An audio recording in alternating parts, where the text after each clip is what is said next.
있어서 여기가 대성동이고요. 그 다음에 고분이 옛 무덤이라고 그랬는데 얼마나 옛날 무덤이냐 했더니 오늘 여러분들이 김해를 여행하는 거는 어느 시대를 여행하고 계세요? 지금 보시면은 가야시대죠. 그래서 가야시대 때 특히 김해 이쪽 지역은 무슨 가야다? 아유, 예, 복습을 하셔야 됩니다. 이제는. 그래서 금강가야에 옛 무덤이 있는 옛 무덤에서 발굴한 거를 전시하고 있는 박물관인데요. 그러면 옛 무덤이 어디냐? 어디 있을까요? 예, 바로 요겁니다. 이게 나즈막 언덕처럼 생긴 이게 바로 고분입니다. 여러분들 뭐 공부 많이 하셔서 아시겠지만 많은 분들이 오셔갖고 고분이라 하면 하도 우리 텔레비전에서 보면 아주 뽕끝 예쁘게 봉분이 이렇게 올라와 있는 고분을 생각하고 오셔갖고 이게 뭐가 고분이고 그러시는 분들이 있어요. 근데 이유가 다 있습니다. 이유가 있어요. 이거는 정말 자연 그대로의 모습을 남겨놓은 거고 자연 그대로의 모습을 남겨놓다 하더라도 특별한 이유가 있어서 이렇게 생겼고 신라 쪽에는 봉분이 아주 예쁘죠. 쉽게 말해서 우리가 생각하는 뻘록한 건데 그게 아닌 이유는 들어가 설명드릴 거고요.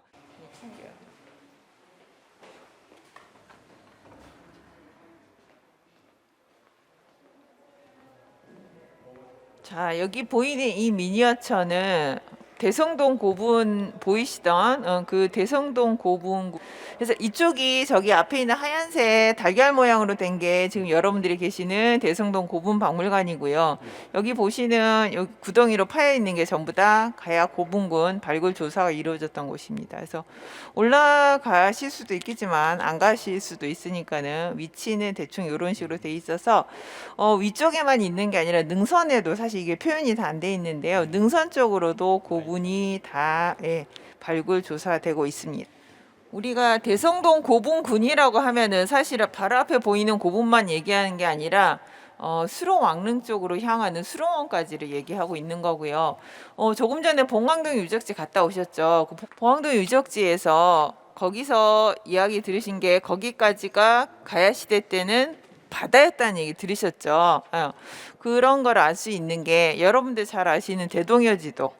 대동여 지도를 보더라도 김해 이렇게 만의 형식으로 바다에 접해 있었습니다. 당연히 가야시대 때는 있었고요. 여러분들 어느 지역에서 오셨어요? 혹시? 경주입니다. 아, 경주에서 오셨어요. 부산에 보면은 지금 이제 부산의 신도시 중에 하나가 핫한 데가 명지가 있거든요. 그래서 지금 명지인데 여기가 예전에는 정말 조그만 섬이었어요. 그랬는데 지금은 이렇게 다 메꿔진 여러분들이 알고 계시는 김해하면 김해 평야를 생각하시죠. 이렇게 만들어진 건 사실 얼마 안 됐어요. 물론 가야시대 때도 있었고 여기 보시는 것처럼 조선시대 때도 김해는 만을 접하고 있는 지역이었습니다. 그래서 이 바닷길을 이용해서 금강가야는 대외 교류를 아주 오랜 옛날부터 이루어져 왔습니다. 대성동 고분군은 이렇게 딱 금강가야 때 이전부터 이미 이쪽 지역에 어떤 세력들의 무덤이 발굴되고 있습니다. 그래서 금강가야뿐만 아니라 육가야의 왕들이 탕강하게 된 이야기가 전해져 내려오죠. 여러분들 다 아시다시피 구지가 구지봉이라는 곳에서 구지가를 불러서 왕들이 탕강했다고 하는데요. 여러분들 나중에 국립김해박물관 가실 거잖아요. 국립김해박물관이 바로 구지봉 옆에 세워져 있습니다. 그러니까 구지봉 옆에 세워진 이유도 이런 이유에서죠. 육가의 왕들이 탕강한 곳에 가장 가까운 곳에 육가의 전문 박물관이 세워지게 됐습니다. 대성동의 고분이라 하면 금방 말씀드린 대로 금강가야는 쇠를 잘 다루는 나라였기 때문에 우리나라는 역사적 구분을 그 당시에 대표적인 무기뿐만 아니라 어떤 재질을 가지고 얘기한다고 얘기할 수 있겠죠. 돌을 많이 쓴 시대는 우리가 석기시대라고 얘기하죠. 쉽게 말해서 석기시대, 선사시대인 거고 석기시대 다음에 청동기 시대죠. 그 다음에 철기시대, 즉 금강가야인 시대는 철기시대인데요. 이 금강가야의 대표적인 무덤이라고 얘기하는 대성동 고분에서도 보면은 그 이전인 청동기 시대에 이런 유물들이 나온 거를 보실 수 있습니다. 안쪽으로 모시면 이거는 지금 바로 옆에 있는 앞에서 보신 대성동 고분군에서 약간 수로왕릉 쪽으로 가보면 있는 이것도 대성동 고분군 중에 하나인데 가야의 숲에서 나온 무덤 양식입니다. 널무덤이라고 하죠. 통나무를 파서 만든 건데 실제 크기는 아니고 이건 복원한 겁니다. 복원한 거고 1대 07 70% 정도로 해서 가운데 통나무를 파서 시실 묶고 옆에 껴묶기를 한 거 이거를 보실 수 있는데요. 맨 처음에 많은 사람들을 동원해서 땅을 먼저 파고요. 그 다음에 목곽을 나무 통나무를 올립니다. 이게 목곽인 거죠. 그 다음에 여기 보면은 바닥에 물론 돌을 다 깔고 했는데 그 위에다가 여러 가지 톡이라든가 가운데 보시는 철정을 깔고요. 그 다음에 시신을 묶고 그 위에 통나무로 뚜껑을 만듭니다. 그래서 올렸는데 마지막에 봉분이 아예 없는 건 아니었고요. 나즈마한 봉분을 만들게 됩니다. 요 흙에 대한 조사가 있기 때문에 봉분의 높이는 아실 수 있는 거고요. 지금 보셨듯이 이렇게 무덤이 만들어질 때 쓰인 주된 재료가 나무잖아요. 나무다 보니까는 이게 시간이 지나면 내려앉겠죠. 그 공간만큼 봉분이 높지도 않았기 때문에 거의 지금은 그래서 봉분이 없는 상태로 그대로 대성동 고분은 유지가 되고 있는 거라서 신라 시대라든가 그런 뭐 석실묘하고는 다른 봉분의 양식을 보여주고 있는 겁니다.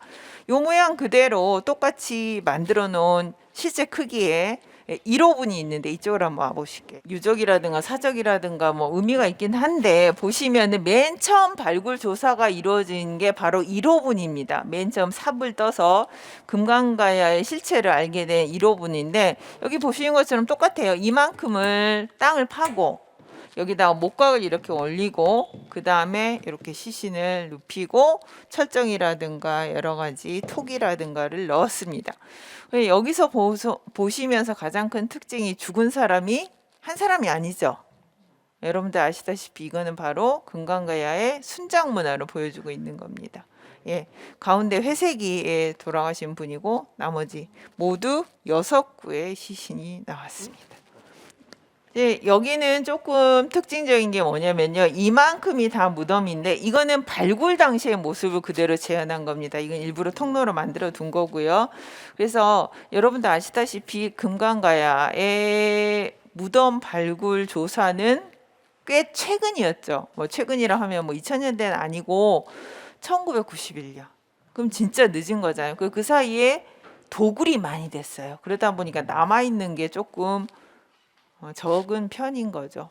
파손도 많이 되었고 그래서 이제 전문 그 분들 얘기하로는 도굴이 쉽게 말해서 이렇게 자행됐다라고 보고 있다고 합니다. 유물이 싹 쓸려간 거죠. 그래서 여기 보시면은 아실 수 있는 게 금방 말씀드렸던 철정 이거는 국립기밀박물관에 가셔도 다양한 모양을 보실 수 있을 거고요.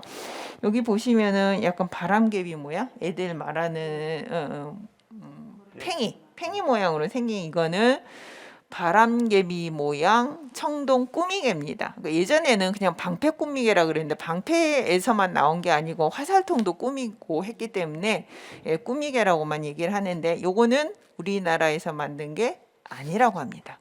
이거는 왜? 일본 쪽과의 교류를 알 수 있는 건데 이 88호분이 12개 반, 13개 정도의 바람개비 모양 청동 꾸미개가 나왔기 때문에 이 대표적인 외래계의 무덤이라고 얘기합니다. 그 다음에 여기도 보면은 이제 도굴이 돼서 얼마 안 남았는데 허리띠가 상징하는 건 아시죠? 이게 이제 중국 쪽하고 교류가 있었다는 걸 알 수 있고 그래서 여기 보시면 여기는 지금 주 피장자를 여기 한 곳에 모시고 나머지 순장을 하는 사람들 의외로 이렇게 옆에 충전토가 쌓이는 곳에 2층으로 놓이게 됩니다. 특이한 거죠. 안에다 넣는 경우도 순장이 있었지만 이렇게 바깥쪽으로 모시는 경우도 있었다고 합니다. 이거는 대표적인 가야 토기들인데 얇지만 튼튼한 가야 토기. 그래서 금방 들어오시면서 보시는지 모르겠는데 대성동 고분박물관에 심볼이 있습니다. 이렇게 동그란 반원으로 생긴 그 심볼이 바로 이 화로 모양 토기에서 나왔습니다. 콤파스 모양으로 어떻게 이렇게 정교하게 만드는지 신기해요. 그래서 이게 화로 모양 토기를 위한 토기인 거죠. 여러분 알다시피 모양이 다른 거는 색깔이 다른 거는 흙의 재질이 아니라 불의 온도, 예, 그 뛰어난 철기를 다루는 온도로 튼튼하고 얇은 그런 가야 토기를 만들게 됩니다. 갑옷입니다. 갑옷. 예, 갑옷을 복원해 놓은 거죠. 이것은 비늘 모양의 조그만 모양을 이어서 가죽끈으로 이은 비늘 갑옷이 되겠습니다. 투구랑 목걸이개랑 다 일체로 돼 있죠. 판갑옷 같은 경우는 저쪽에도 전시가 돼 있는데 복원한 판갑옷의 경우는 박물관에서 보실 수 있고요. 국립박물관에서도. 그 다음에 까만색은 왜 까말까요? 쇠가 맞습니다. 쇠가 습기에 약하기 때문에 오칠을 7번 이상을 했다고 합니다. 그렇게 해야 그 튼튼함을 유지를 할 수 있고 오래 입을 수 있는 그런 갑옷을 만드는 기술을 가지고 있었고요. 이제 대성동에서 나온 여러 가지 대외 교류를 알 수 있는 유물들이 있습니다. 그래서 아까 보신 것처럼 바람개비 모양 청동 꾸미개는 일본 쪽이고, 그 다음에 가락바퀴, 가락바퀴 이쪽은 다 일본 계통인데, 여러분들 지도에 보시면은 주황색으로 이렇게 라인이 있죠. 이제 그 뱃길인데 그 당시만 하더라도 그렇게 큰 배가 아니었기 때문에 연안을 따라서 아마 루트가 있었을 거라고 얘기를 합니다. 그리고 여기 보시면은 신라에서도 나왔지만 로만 글라스 편이 대성동에서도 나왔습니다. 좀 도굴이 많다 보니까 온전한 금동관 모양도 아니고, 금동관 같은 경우도 파손이 돼서 나오고 로만 글라스도 이렇게 파손이 돼서 나오긴 했습니다만은 그 기술이 우수한 거는 시기적으로 훨씬 더 빨랐다라고 봅니다. 예, 금강가의 철기에 여러 가지 철정이라는 걸 알 수 있는데, 여기 보시면은 이 마구거든요. 20번에 말 엉덩이 있는 부분에 이제 꾸미개가 있죠. 꾸미가 있는데 저게 재료가 바로 조개입니다. 그러니까 조개인데 저 조개의 재료가 우리나라가 아니고 일본 지금 오키나와 쪽에 조개를 이용했다고 합니다. 뭐 조개의 원래 모양으로 들어왔는지 가공이 해서 들어왔는지 확실하게 확인은 안 되지만 이미 그 당시부터 일본과의, 특히 오키나와 그쪽과의 교류가 있었다는 것을 알 수 있는 유물이 되겠습니다. 이제 순장자들의 인고를 이용해서 그 당시 금강가의 여인의 모습을 재현해 놓은 게 있는데, 왔다 갔다 하시면 인골이 보였다가 사람 모양이 보였다고 합니다. 이게 왔다 갔다 하시면. 그래서 뼈에서 알 수 있는 게 있죠. 엉덩이 뼈를 보면 여자인지 남자인지, 그 다음에 이를 보면 아이인지 성인인지 알 수 있고, 그 다음에 뼈 안을 보면은 영양 상태. 그래서 알 수 있는 그 순장자를 모티브로 해가지고 만들어낸 겁니다. 여러분 아시겠지만은 이 인골이 생각보다 그렇게 많이 안 남아 있는데, 이쪽 특히 예안리 그쪽 땅으로는 아직 인골이 많이 남아 있어서 가야 시대 때 연구를 도움을 줄 수 있는 그런 인골들이 많이 나왔다고 합니다. 이쪽에 보시면은 이제 육가의 전반적인 지도와 함께 남부지방이 있는데요. 여러분들도 아시겠지만 가야라는 나라는 삼국유사 가락굽기에서 저희가 말씀을 드리는데, 가야는 42년에 수로왕이 탄광을 하죠. 그러고 나서 금강가야 같은 경우는 532년, 그죠? 대가야는 조금 더 오래 존속했었죠. 거의 500년 가까이 존속을 한 나라입니다. 사실 우리가 조선왕조 500년만 얘기를 하는데 가야도 오랫동안 존속한 나라인데, 그러면 우수한 철기 문화를 가지고 왜 그 당시에 일본 같은 경우는 철을 만들 수 있는 재련 기술이 없었대요.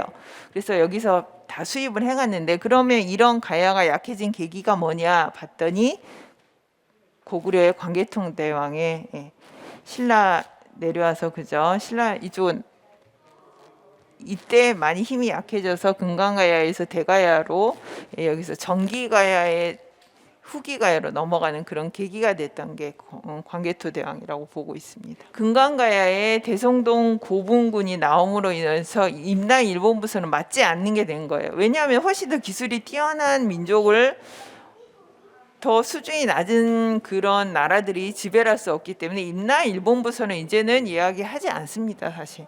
그리고 여기 보시면은 여러 가지 나온 유물들로 봤을 때 이 금강가야의 사람들은 기마민족이 내려온 게 아닐까라는 그런 생각을 갖고들 있고요.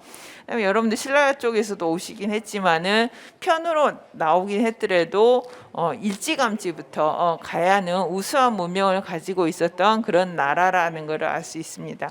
여기 있는 인골도 실제 91호의 순장자의 인골이 되겠습니다. 지금 아시겠지만은 가야의 고분군을 가지고 유네스코 등재를 위해서 노력을 하고 있습니다. 뭐 거의 다 돼가고 있다고 하는데요. 여러분들 오신 김에 나중에 지나가시는 길에 고분도 한번 올라가 보시면 좋을 것 같고요. 이게 다들 관심이 많으신 분들에서 더 개인적으로 많이 보고 싶어 하시는 것 같아서 시간을 만약에 할애하시면 한 바퀴 더 그렇게 크지 않은 박물관이니까요. 한번 둘러보시면 될 것 같고요. 저는 그럼 몇 가지 간단하게 해설해 드리는 걸로 마치겠습니다. 수고하셨습니다.